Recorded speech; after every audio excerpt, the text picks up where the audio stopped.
Sesaat lagi Anda akan mendengarkan program Renungan Sahabat Seperjalanan bersama Pendeta Wendy Pratama. Selamat mendengarkan.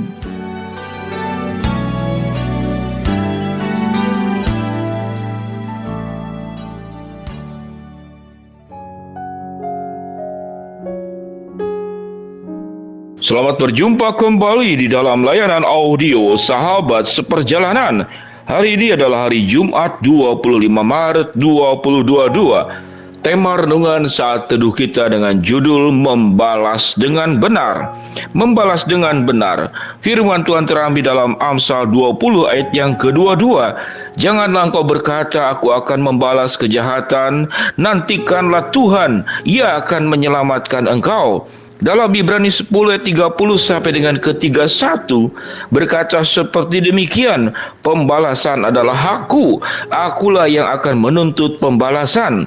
Ngeri benar jatuh ke dalam tangan Allah yang hidup. Mari kita berdoa.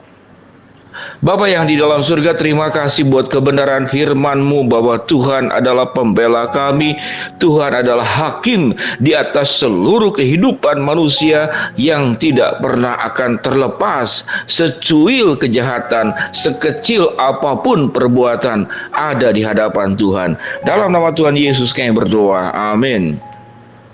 Shalom sahabat perjalanan yang dikasihi Tuhan, membalas dengan benar.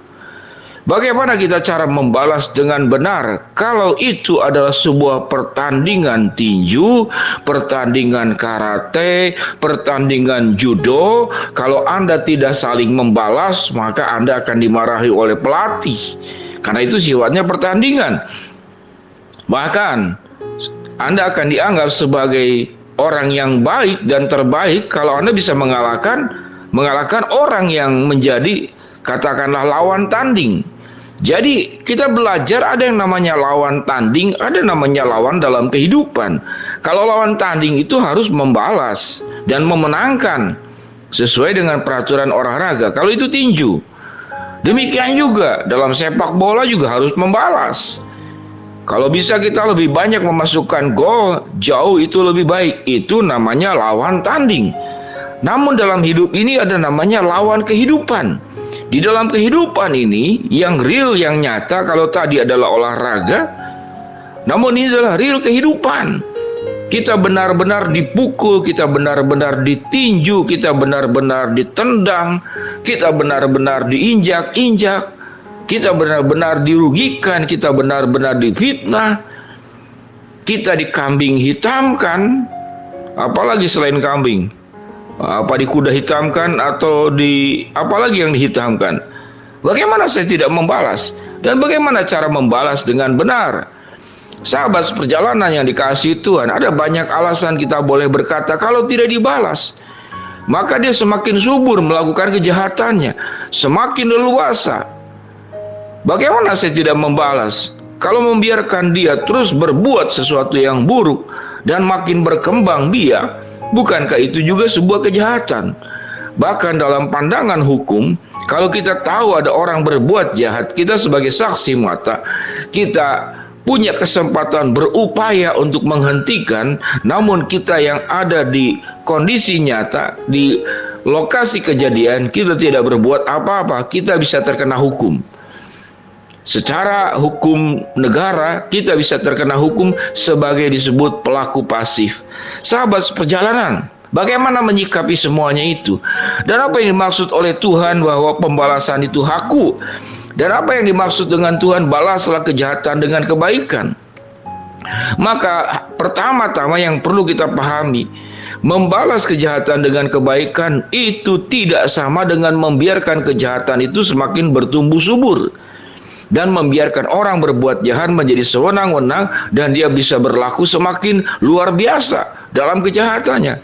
Jadi itu tidak demikian. Negara kita dan negara hukum, serahkan, tentu itu adalah tugas polisi, tugas penegak aparat hukum. Kalau kita dianiaya, laporkan kepada kepolisian, karena kepolisian adalah alat di tangan Tuhan, alat negara dan juga adalah alat di tangan Tuhan.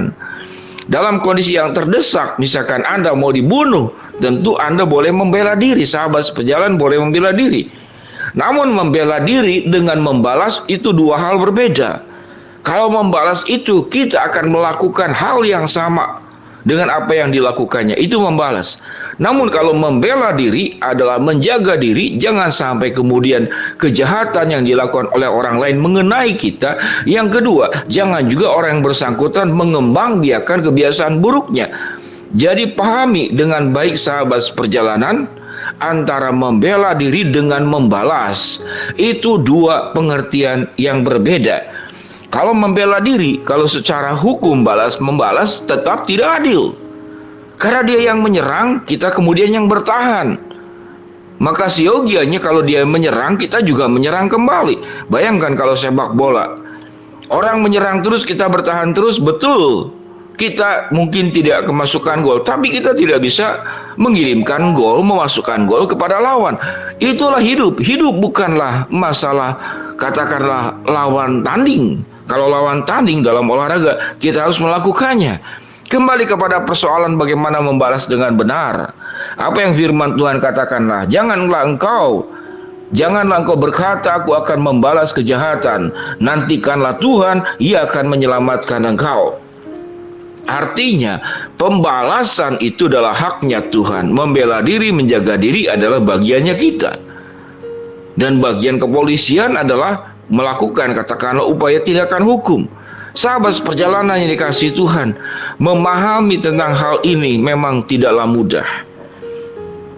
Kita punya banyak alasan untuk mengatakan, maka aku harus membalas. Tidak mungkin tidak membalas. Tidak mungkin berdiam diri atau kemudian hanya bertahan. Namun apa yang firman Tuhan katakan, janganlah engkau berkata, aku akan membalas kejahatan. Nantikanlah Tuhan, ia akan menyelamatkan engkau.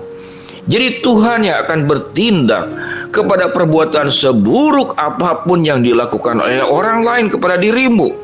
Dan Tuhan berkata, berjanji, aku akan menyelamatkan engkau. Lalu apa yang dikatakan dalam Ibrani 10 ayat 30 sampai dengan 31? Pembalasan itu adalah hakku, haknya Tuhan. Akulah yang akan menuntut pembalasan. Dan firman Tuhan berkata, ngeri benar jatuh ke dalam tangan Allah yang hidup untuk setiap kejahatan yang ada. Sahabat seperjalanan, mempercayai Allah yang akan bertindak, mempercayai Allah yang tidak akan tinggal diam, mempercayai Allah yang bisa mengambil keputusan dan sikap dengan cara ilahi, dengan pertimbangan Tuhan, dengan kehendak Tuhan, maka kita punya kerelaan untuk tidak melakukan pembalasan kepada kejahatan yang dilakukan pihak lain kepada setiap sahabat seperjalanan. Sahabat seperjalanan yang dikasihi Tuhan, memahami kebenaran firman Tuhan ini tidak hanya bisa bicara lewat logika dan berpikir kita, tetapi memahami kebenaran bagaimana membalas dengan benar adalah perlu dengan iman percaya di dalam terang kebenaran firman Allah. Dua ayat ini dari Amsal 20 ayat 22 dan Ibrani 10 ayat 30 sampai ke 31. Kalau kita meyakini dan mengimani, maka tidak ada hal yang sulit untuk kita bisa membalas dengan benar. Bagaimana cara membalas dengan benar?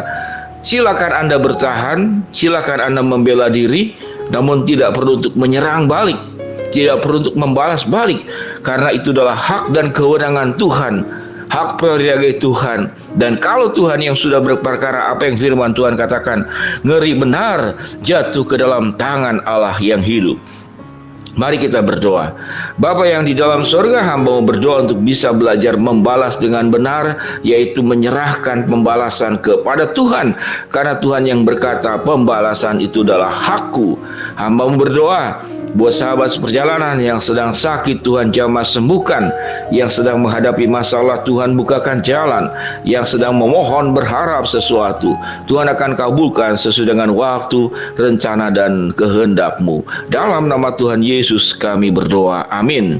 Shalom sahabat seperjalanan, Tuhan memberkati kita semua, amin.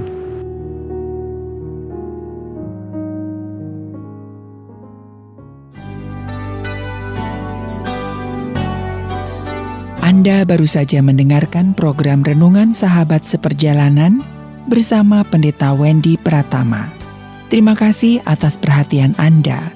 Tuhan Yesus memberkati.